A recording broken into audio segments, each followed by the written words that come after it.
Good evening to you all. You're all very welcome to this Accelerate Green seminar series. My name is Alan Costello. I'm part of the Resolve Partners team, along with Angela Duffy, depending on where she is on your screen, to my left. And we're joined this evening by two fabulous guest speakers for our fireside chats: Eimear Christian from Irish Water and Ger Breen from Bord and Móna from the Land and Habitats team and division. So I'm going to show a few slides to put a little bit of context as to where the program is and what this is about and what this seminar series is going to be for. And it is part of the Accelerate Green program that is sponsored and led by Bord na Móna. I'm just going to move some of these Zoom screens around. And we talk about this being an executive accelerator for sustainability driven businesses. We've run 3 iterations of it so far, and we're now going to be running programs from next spring that we're looking for businesses that we want to talk to right now, or the businesses that want to talk to us. And what do we mean by Accelerate Green? It's the first scaling accelerator program that has been developed in Ireland, particularly for the climate change economy, and actually it's the first for scalers. And what we mean by scaling acceleration is that we want to help companies to focus on a leadership and growth program around commercial pathfinding, very often with corporates or with municipal state bodies. We want to think about internationalization after the first steps of starting, and we want to think about potentially significant fundraisers that companies might be involved in. That's what we think about it in terms of scaling. So who is this program going to be for?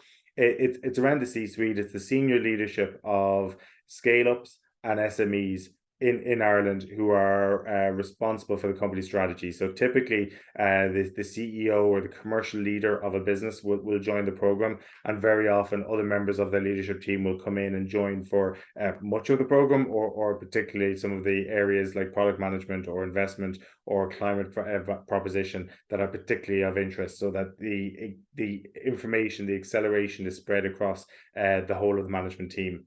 And that management team are working in a couple of categories of companies that we think about. They're generally speaking going to be technology, science, engineering leaders who are committed to climate sustainability.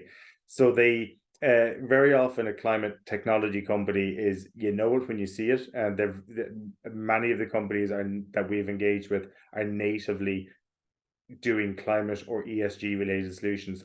In some cases, we're also really interested in companies that have existing technology or science backgrounds and are now pivoting or trying to pivot the value proposition to something within the climate economy, or to adhere to the climate economy, such as the new regulations, guidelines, and opportunities that are coming down the tracks very rapidly.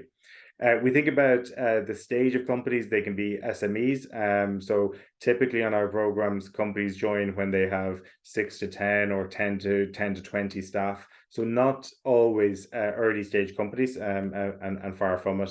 And scale-ups are companies that are probably already investment back who are scaling into this sector. So you might know these companies by having raised investment from venture capital, from angel investors, or from other private investment entities. They're the kind of signals and markers that we're interested in for the type of companies that we want to come on Accelerate Green. It's been led by Bord na Móna, who obviously Ger is here to represent with here tonight. And Bord na Móna created and sponsored this program for the last number of years. They are a climate solutions company.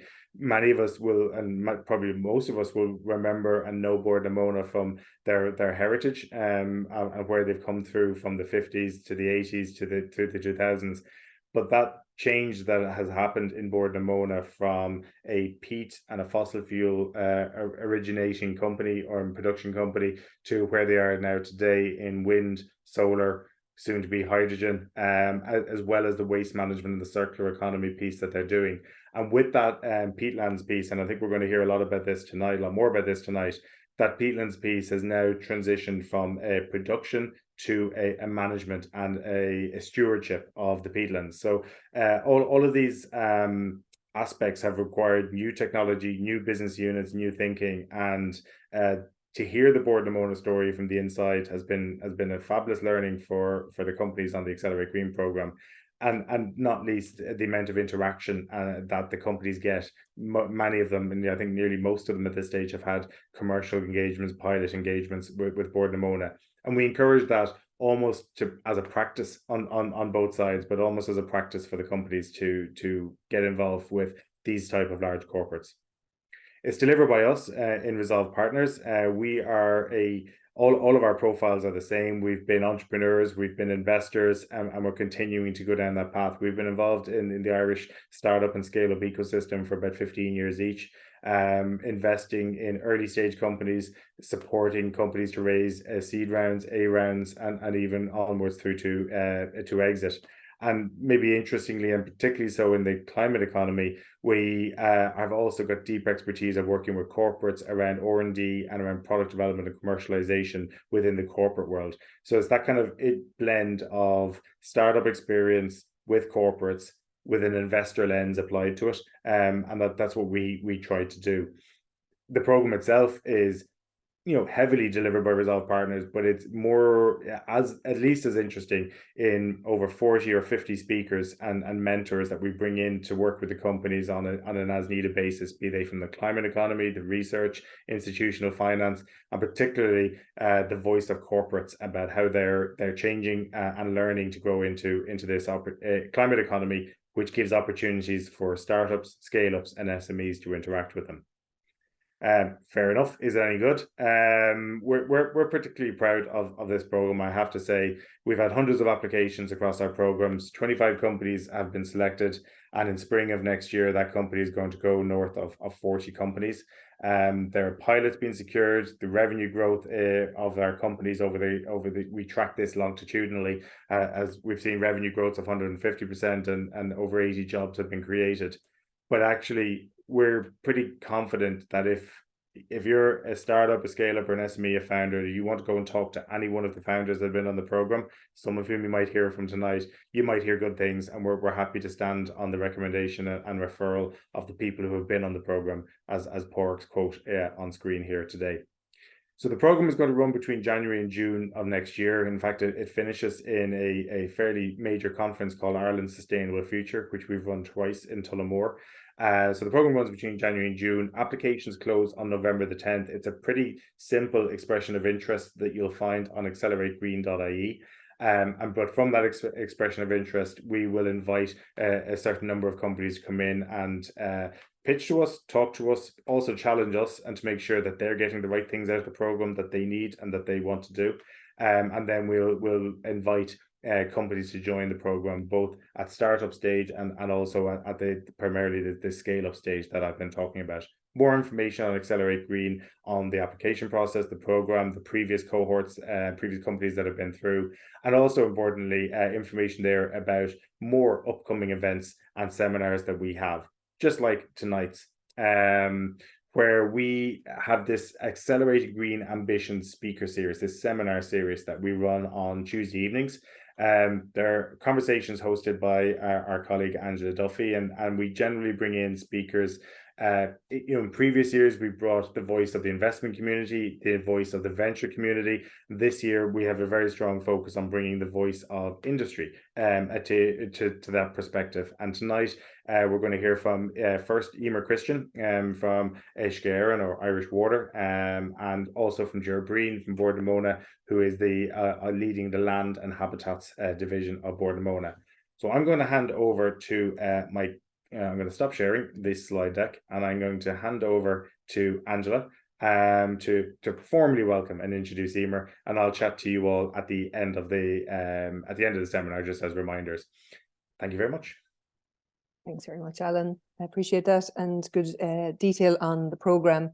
Again, you can give us a shout as well on hello@resolvepartners.ie. We generally chat to people.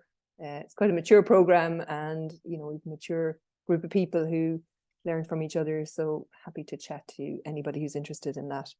Eimear, welcome. Thanks very much for joining us and spending a bit of time with us this evening.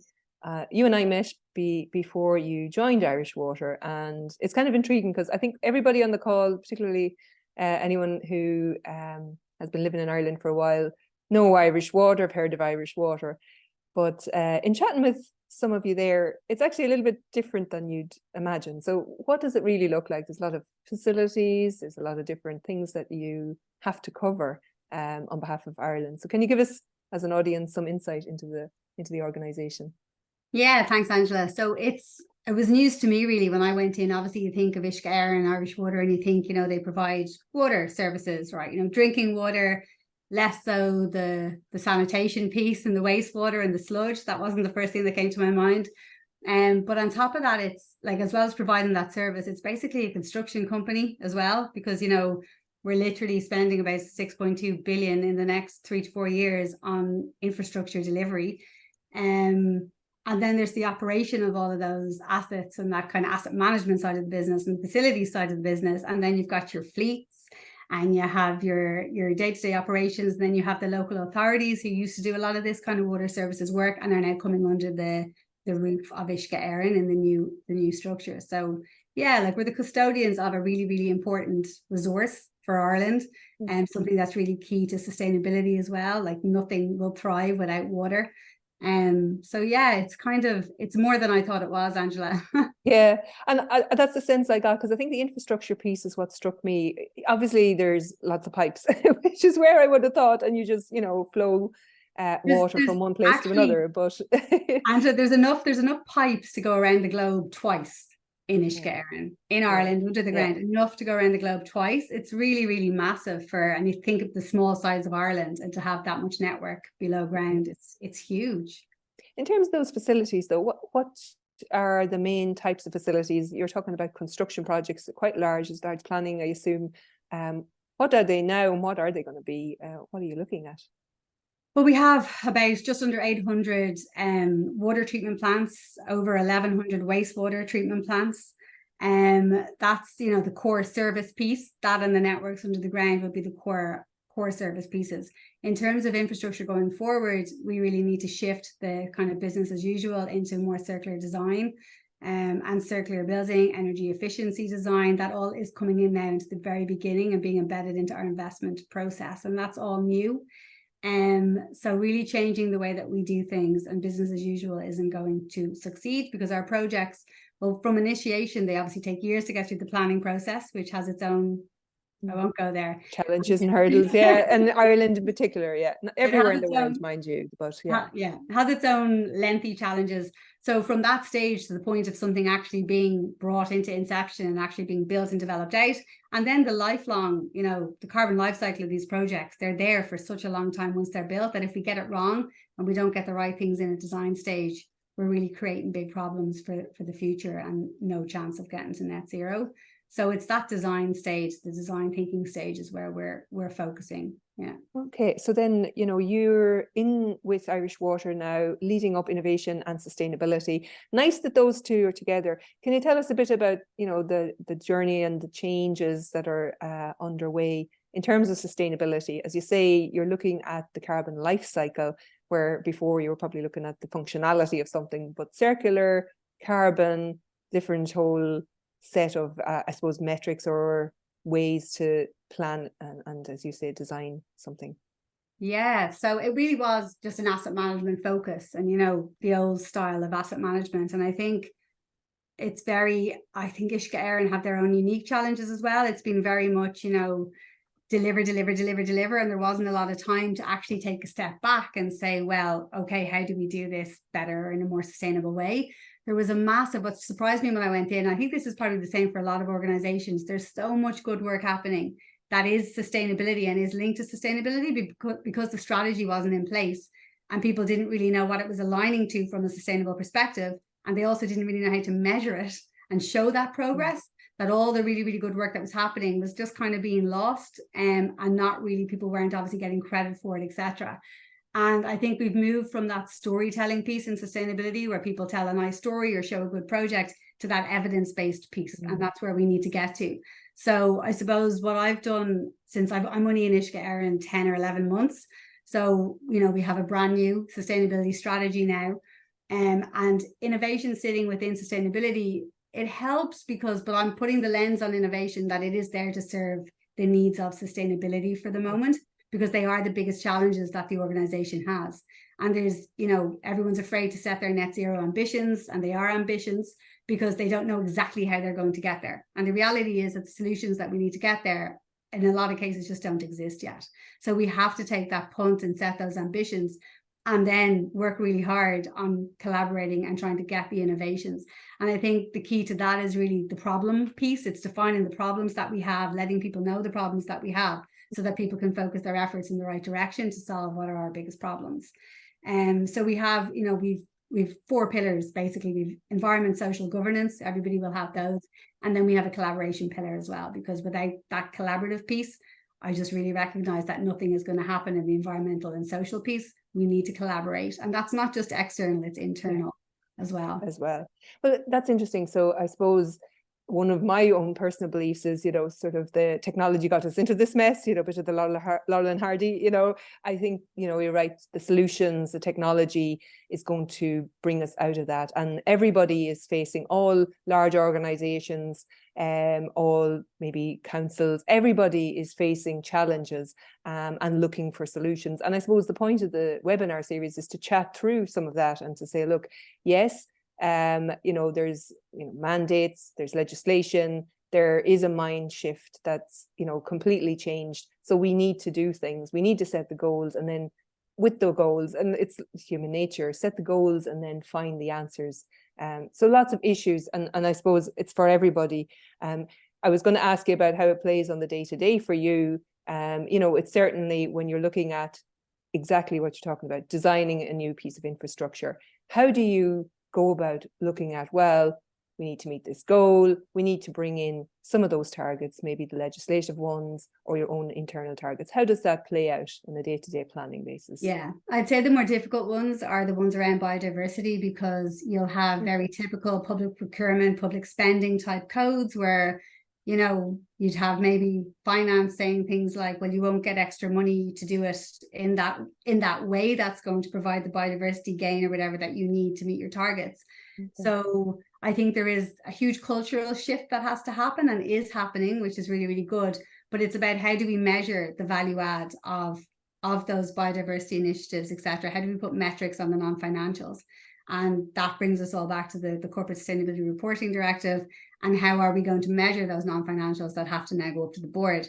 And I think that's when we'll have a lot more scope to look at the social elements and the nature elements, and actually get them bedded in, instead of the traditional kind of, you know, business case, business proposal. What's your, you know, what's the return on investment? How many years? What's the payback model? I think we need to get these things built into that, so it's becomes less, you know, about that and about growth and about profit, and more about what is the value add. But until we can properly calculate that and display it and people understand it, it's very hard to push things through gates in project stages that don't show the return that the traditional methods show. So it's a cultural transformation piece alongside implementing the new standards. And that's why we've developed a new circular design standard that we're going to give out to all of our supply chain, etc., because the collaboration piece is key, and they need to know what we want them to do, as opposed to us just talking about our sustainability challenges and we want to get to net zero. It's about giving the tools out to our supply chain that we have internally, so that we can all get there together. So if we can get like energy efficient design, circular design standards built in at the beginning, I think that's how we're going to make the change, and then it will become business as usual, rather than trying to intercept things at each stage of, you know, investment processes. I'm glad we have Ger on, who will maybe give us some insight into how to value that piece around, you know, land, habitat, biodiversity, because I think that's really interesting. I mean, the ESGs are so broad, you know, from social right through to, you know, energy, and then, you know, covering everything, land and biodiversity and circular related. So it really interesting. I think I'm a big believer in partnership and collaboration internally and externally. I think there has to be a change in things in terms of the financial and the reporting, as you say, but there's a huge dependency on the vendors. And, you know, I'm the person, I learned from you about scope 1, 2 and 3. You're the person who introduced that to me, actually. So those pieces mean that there's sort of a domino effect, or there's a complete interdependency between you and the people that you work with.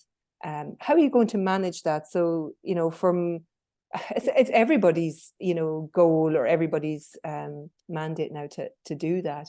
What's your approach in that at this point in time, or how will it be in the future? In terms of collaboration? Yeah, and managing, I suppose, when you talk about measurement and data and the flow of that from your vendors or others even whom you provide solutions to. So that well, we're looking at across our supply chain. It's really apt because I just came off a call on this before this webinar.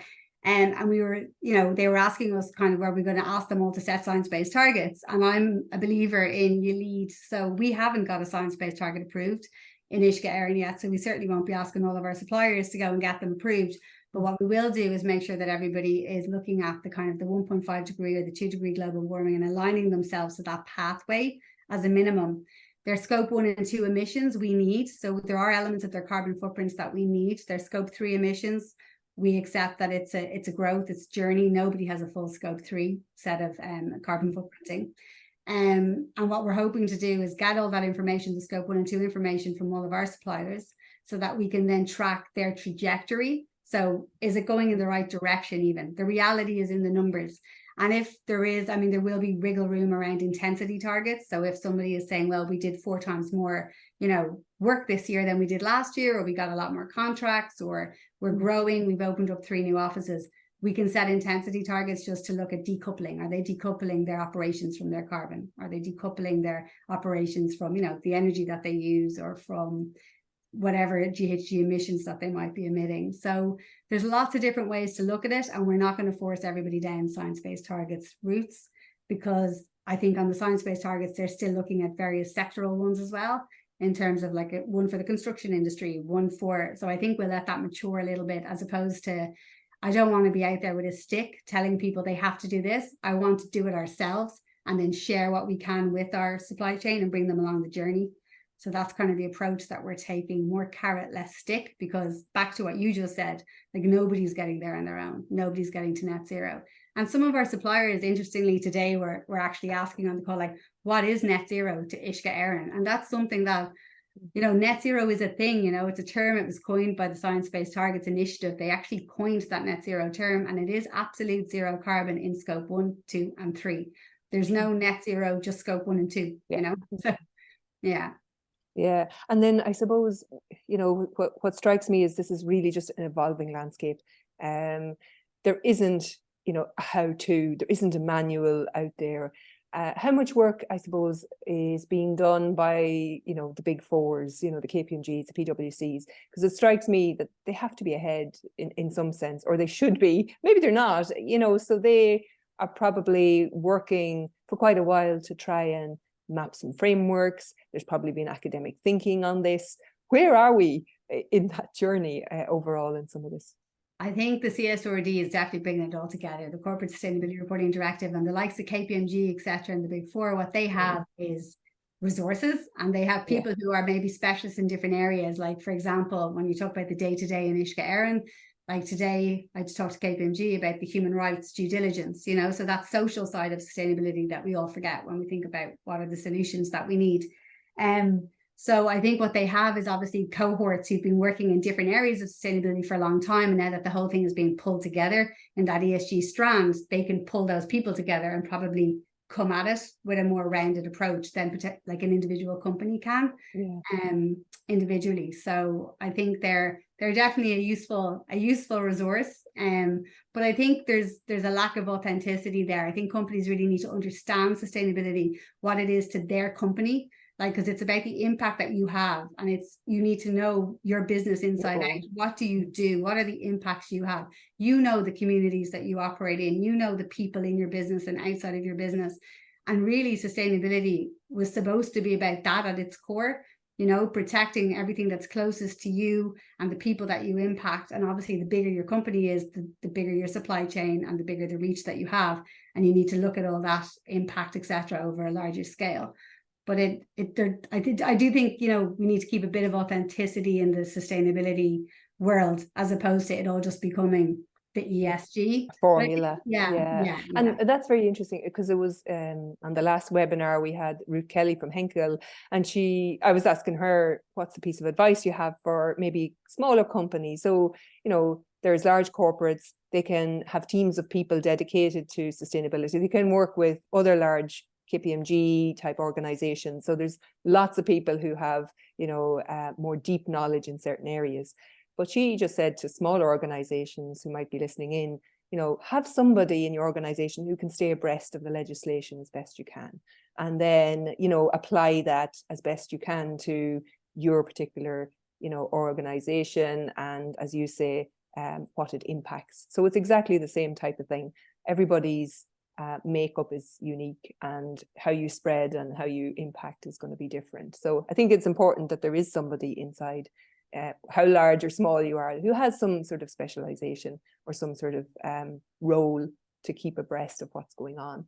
And then I think it's that collaboration, if you are working with other organizations, that you start to do this together rather than, pointing fingers in one direction or another and seeking, as you say, data with a stick. So that's really interesting, because it is playing out, and we're all in it to try and get the better outcomes rather than showing our metrics and, being patted on the head for it.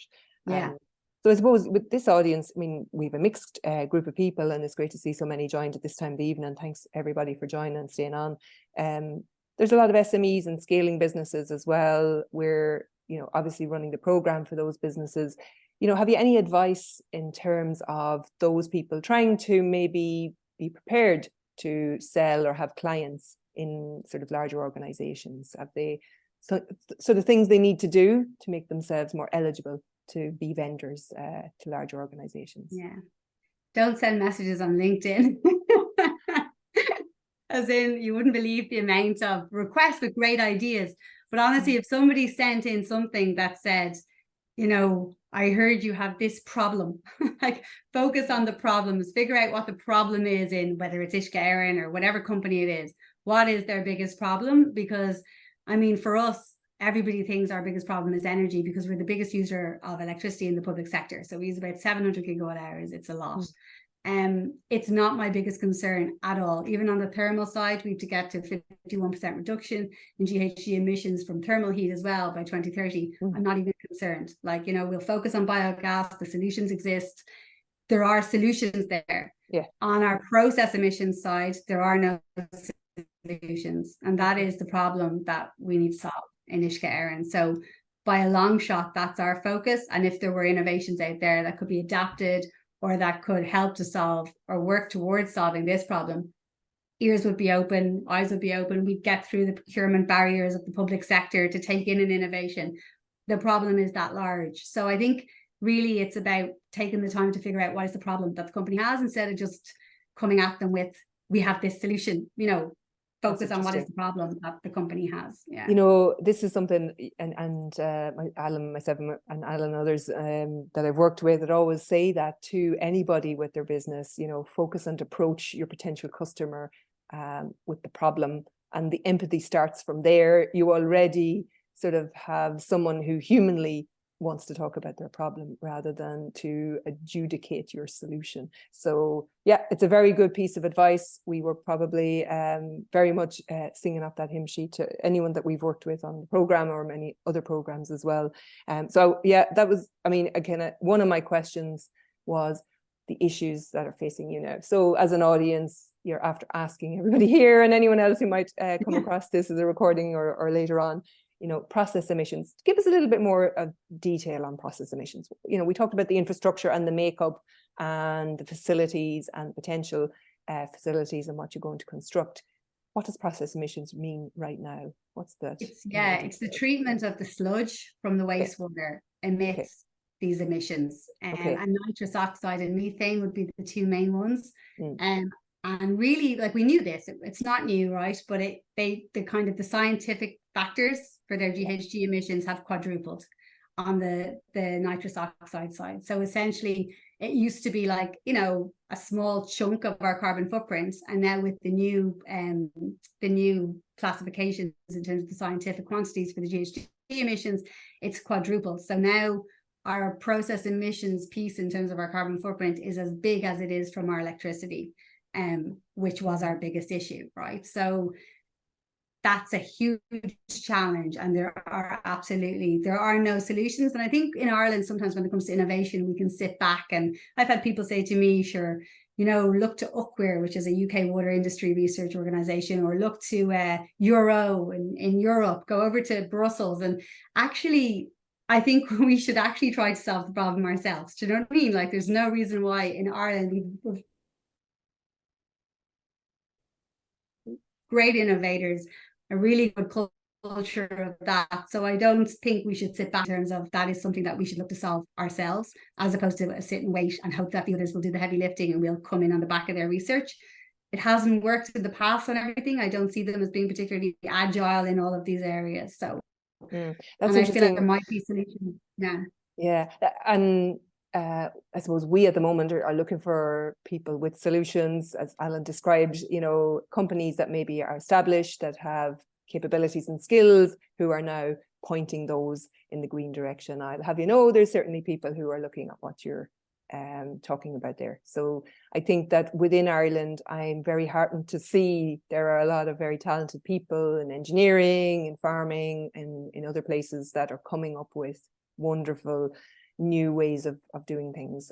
So it is there, and we'll definitely be able to tap into that, and hopefully on the Accelerate Green programs we'll be able to, you know, help those people to build a new type of business and or function in their business. So that would be great. But Eimear, thanks very much. That's really insightful. I have to say, I know way more about Irish Water and where you're at and what you're doing in terms of sustainability. And like everybody else, you're on a journey, on a path. So open to collaboration, but only talk to her about her problems. Thanks, Eimear. Thanks, Angela. Thank you. And I'll invite Ger. Now, Ger, you're absolutely going to have to start talking about biodiversity since we queued it up there. So welcome, Ger. Ger Breen is the head of the Land and Habitats function at Móna. And Alan had talked about Móna's complete transition, you know, over the last number of years, a very well-known organization, and absolutely a pleasure to work with. Amazing some of the stuff that we've seen as Resolve Partners, looking at your strategy and the way things are shifting. So, you know, tell us a bit more, I suppose, about the Land and Habitats business and how that is, you know, changing and evolving as well. Good evening, all. Eimear or Angela, Móna own about 80,000 hectares of peatlands in Ireland, and we'll be in business 90 years in 2024. So we've been harvesting peat for a long number of years. We've always known, I suppose, that peat is a high carbon fossil fuel, and we knew we'd have to change. So back over 20 years ago, we would have looked at ways of how we would reduce the volume of peat we used each year and how we could dilute that. And just a simple example of that, I suppose, is the firing of Eden Dairy Power Station that was 100% peat fired back up until 2007. But we co-fired that with biomass, starting at 30% in 2007, got it up to 70% in the last 2 years, and that'll become a 100% biomass plant in 2024. So, you know, we looked at the peatlands and we knew we had to change. And peatlands, they cover about 2% of the world landscape, but they have potential to store over 20% of the world's carbon. So they have great potential from a carbon storage perspective. So on the peatlands, as we would have harvested peat on bare peatlands, you got a carbon source. With the air being allowed into the peat, you get oxidization, and in turn that will release carbon into the atmosphere, even if those bare peatlands just lie still. What we're looking to do then is the first part from a rehabilitation perspective is to raise the water table back on the peatlands, bring it back up to the surface, and that in turn will stop from being a carbon source, and we can become a carbon store. So we want to first of all avoid carbon emissions into the atmosphere. And once we've created the wetlands, then we can then in turn with vegetation, we'll be able to start to sequester carbon. So we'll be able to remove carbon back out of the atmosphere and put it back into the ground. And that's a very exciting project we're working at the moment. So when we ceased peat harvesting back 3 years ago, we're we entered into an arrangement with the Irish government to rehabilitate 33,000 hectares of our 80,000 estate. Okay. So we've taken about 250 people employed in our natural resource services business that's involved in that rehabilitation program. So a lot of those would have been former peat harvesting and peat transport personnel. They've been reskilled and retrained to enable us to carry out the large-scale rehabilitation program. And not alone is it a large-scale project in Ireland, but it's probably one of the largest land rehabilitation projects in the world. And we've shared, I suppose, the work we've done with a number of experts, be it in Canada, Germany, or Finland. And I think people have been quite impressed at how quickly we've moved and the change from ceasing peat harvesting into peat rehabilitation. Now, I'm a biologist by background, so I know biology is never that simple. So there's no quick fix here as well. How much experimentation maybe did you have to do, or where, if you collaborate with others, do you learn those skills and make the change? Well, we've been doing rehabilitation on our peatlands for over 20 years. So we would have, I suppose, come up with a number of methodologies in that space of time. And we've also been connected to people in Canada and Germany, Finland and Norway as to what type of rehabilitation they've done. So we've built up that experience over a period of time. And even, I suppose, with the current methodology types we've been expanding that over the last 2 years as we've embarked on the 33,000 hectare programme. I suppose in Ireland, we're quite unique in that about almost 1.5 million hectares of our land, almost 20% of Ireland's landscape is peatland. So we've quite a high percentage compared to other European countries. And of that, about a third is raised bogs and 2/3 is blanket bogs. The blanket bogs being mainly situated in the western seaboard counties. So the rehabilitation required on the blanket bogs would be different from what's required in the raised bogs. But look, I suppose one of the advantages we have on board one is that we've got a number of expertise within house, whether it's ecologists, hydrologists, engineers, civil engineers, surveyors, GIS specialists. We can come and, I suppose, put those expertise, put it into projects, problem solve among the group, and also be open to taking advice in from external consultancy as well. Yeah, and I suppose that's an ask, is if there's people there who are on the call or maybe listening at a later date, how do they approach Bord na Móna if they do have maybe potential expertise solutions that might be useful? Is it good to, reach into yourself and your team? How do they go about something like that? Well, I suppose each time we look at doing a rehabilitation program, we do a detailed design for that particular bog itself. Okay. And then we go out to stakeholder consultation. So we'll engage with the local community, explain to people within 2 kilometres radius of that particular peatland as to what the rehabilitation program will involve and what work we'll be doing in the area. So we'll be involved in a lot of communities. We're then involved, I suppose, in a number of different working groups throughout Ireland that's looking at what can be done from a land use change program perspective. Look, people contact us, probably the easiest way to contact us through our email addresses onto our website. You'll pick up the various generic email addresses there and drop us a line. We get them in on a regular basis, and we'll get one of our specialists within the group to get in touch and in contact with you. And I have to say, I've kind of experience of that because, people who reach in to Bord na Móna may be looking into the Accelerate Green programme, and very effectively it comes to us. So in partnership with you guys, it's been very fluid in terms of inquiries in. I suppose, sustainability, transition to a very, very different type of company now.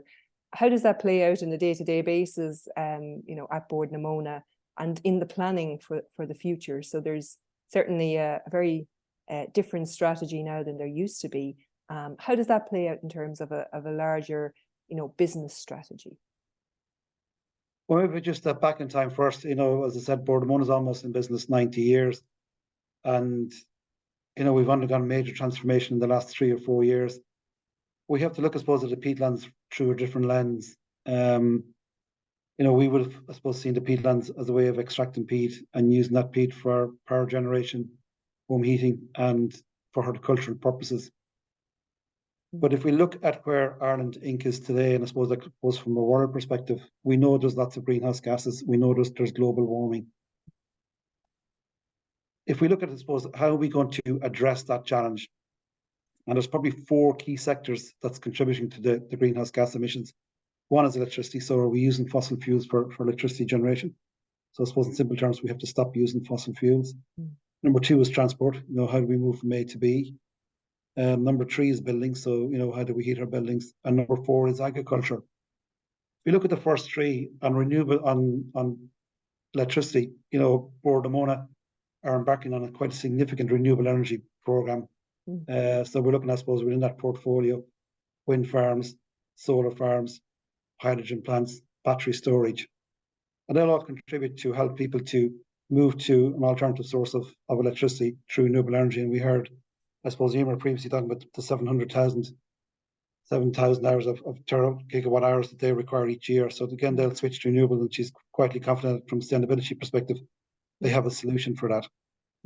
On the transport side, again, electricity is probably going to be the key solution to this.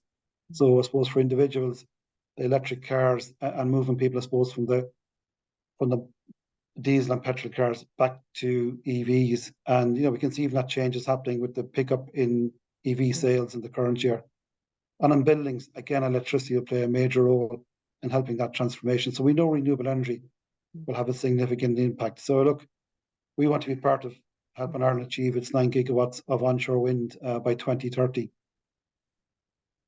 Then from a land use perspective, Ireland is quite unique that if we look at our land use in Ireland, we currently have excess carbon emissions.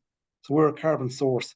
And that's probably for 3 reasons. One is the high percentage of peatlands. Almost 20% of our landscape is peatlands. Number 2 is we've only got about 11% of forestation in Ireland. So quite low to the European countries. Most of them are well up into 20%. And the third is the amount of agricultural lands we have in Ireland. That's up to 67%. And indeed, probably in some of the peatlands, some of those have been converted to agricultural use in the last 40 years. So what can Bord na Móna do in this respect? So when we look at our strategy in Bord na Móna at the moment, obviously from the renewable energy perspective, we've got quite a significant pipeline to help Ireland achieve its targets on renewable energy perspective by 2030. And on the peatlands end, from a land use perspective, again, we've built up the expertise within Bord na Móna to do a land use change program. So we can take, I suppose, where you got a degraded peatlands, coming up with detailed design as to how do you bring up the water table on that particular peatland, how do you measure your carbon emissions, what can you do from that to change the carbon emission factors, what is the impact it has from a carbon perspective, what impacts do you have from a biodiversity perspective.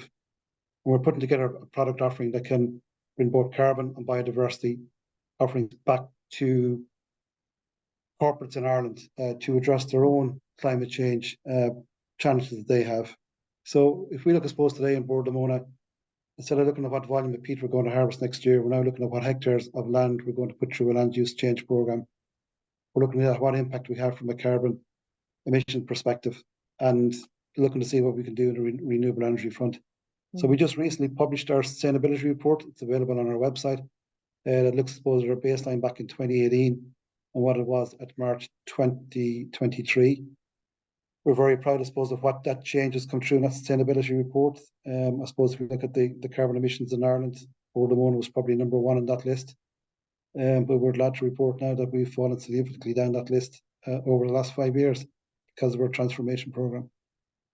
There's a lot going on and you have a lot to offer. So a unique opportunity as landowners. And as you say, there's still quite a lot of land that's not dedicated to, carbon sink. And in Ireland, agriculture has been a huge economic, contributor over the years.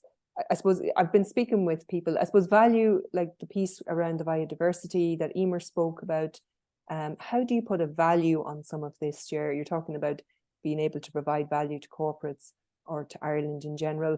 And how do you look at that from your perspective in land and habitats? How do you sort of, look at, well, it's carbon sequestering, it's prevention of carbon release, it's also biodiversity.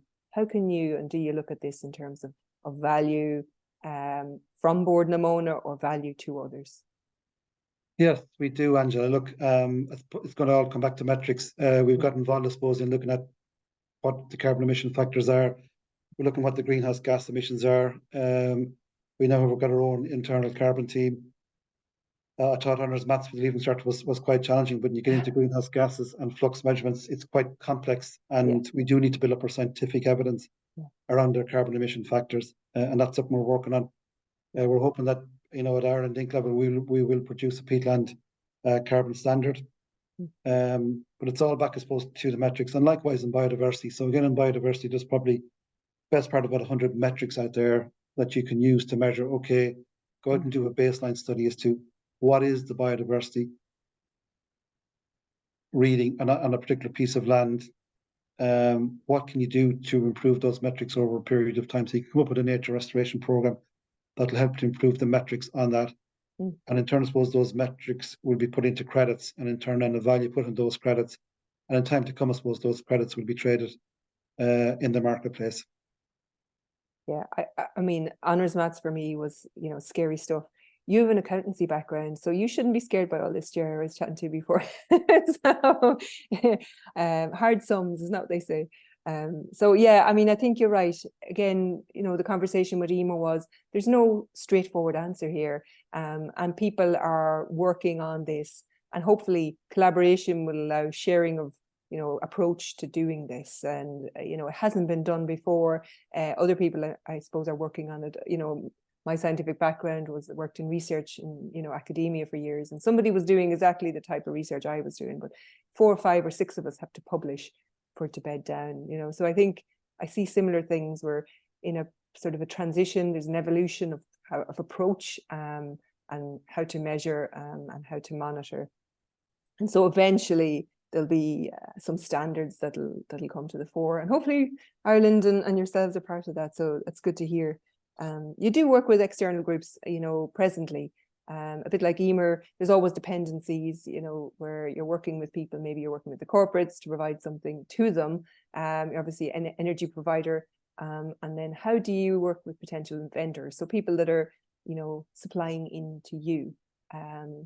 In your role in particular, are there people that you work with at the moment, and how do you work with them as external groups? Yes, there is. Like, we would work with RPS. Most people probably know RPS is a consultancy company out there. I suppose that they've got expertise in particular areas on hydrology.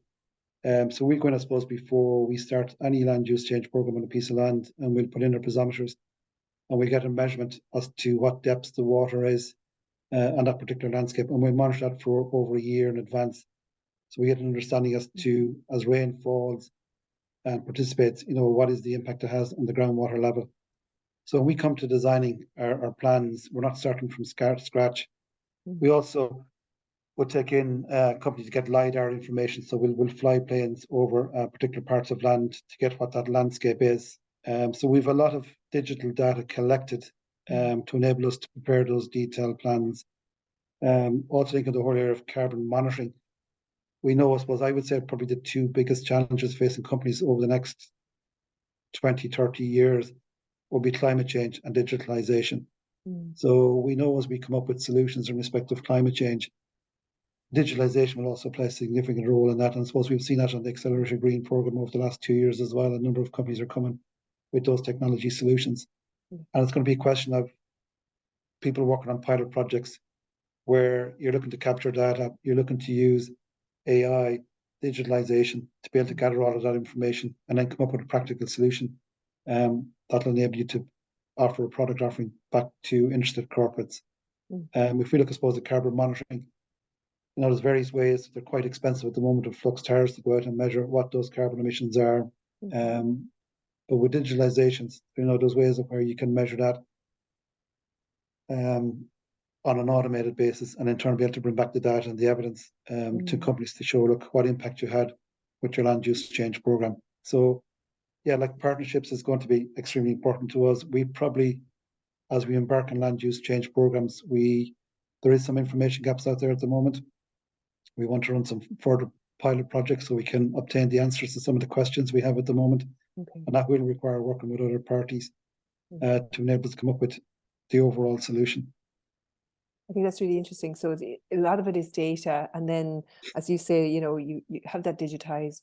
There's some of that where you mentioned AI, and I hadn't thought about, discussing that, but, when you look at the baseline, it's interesting that you have a very strong baseline to work off of. You're looking at stuff a year, you're analyzing and monitoring. So you have a strong baseline data set. For projects and how you map them out, you probably need some sort of prediction. It's back to that warning of, past indicators are not an indication of future trends. But yeah. So, how would you sort of look at projects and map into the future? Is it that pilot project and extrapolation from there, if you like, or can you then move, I suppose, in the next while to AI, looking at data that's to hand at the moment, or is it a mix of both, do you think? Yeah, I think it'll be a mix of both. I suppose as we go ahead in time, you'll probably find it'll become more automated. Like, it's incredible. If I even look at their peatlands climate action scheme, the 33,000 hectares program, if you look at the amount of information we have gathered on that, and we say I'm supposed to present that now, it's incredible with our GIS system. We can start with a map of Ireland. We can show the map, then we can click on off and we can see, okay, from rehabilitation perspective, how many hectares have we rehabilitated? How many drain blocks have we put in? How many cells have we constructed? How many piezometers? And then you can start drilling down to a particular bog. The amount of data we've gathered is incredible.